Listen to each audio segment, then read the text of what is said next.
In this video, I will show you how to record desktop audio with OBS Studio. This should be a quick and easy tutorial to follow, but before we do continue, please consider leaving a like on the video and also subscribing to the channel. I really do appreciate it. So here we are, as you can see on OBS. Now the first thing you want to make sure is that you have desktop audio enabled. If it is, you're going to see it in the audio mixer down here. For myself, you can see I've currently only got my mic enabled. So to add this, first of all, what you want to do is come up to the top left hand corner, click onto File, and then on this menu, come and click onto Settings. Now once your settings has opened up, come over to the left hand side, and on this menu, you want to click onto Audio. Then under the Global Audio Devices section, you want to come down and click where it says Desktop Audio, click onto the drop down box and change this to Default. Once you've done that, click Apply and OK. And what that's going to do is close down your settings. As you can see, we've now got the desktop audio added as a track on here as well. Now, sometimes when you add your desktop audio, you may notice that the speak icon has this yellow exclamation mark. And the reason this is because we need to assign it a track number. So what you want to do is click onto the three dots underneath desktop audio. On this menu, you want to click onto advanced audio properties. And this is going to bring up all our devices that are currently being recorded.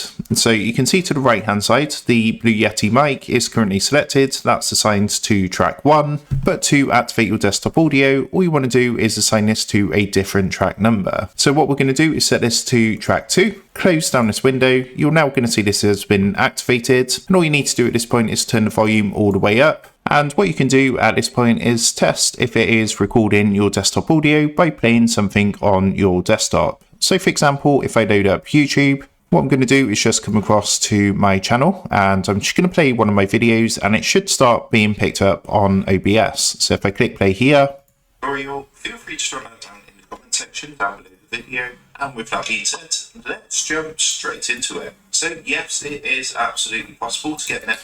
And as you can see, it's now being picked up the desktop audio. Of course, if it is reaching into the red bars, what you want to do is just turn the volume slider down until it hits about the yellow/green. You don't want it going into the red because it's not going to pick up very clearly. So that's how to record desktop audio with OBS Studio. With that being said, I hope this quick tutorial did help you out today. And if this did help you out, I would really appreciate it if you was to consider dropping down below the video, leaving a like, and also subscribing to the channel. With that being said, I just want to take a minute. Thank you guys for watching this quick tutorial, and I will see you in the next video.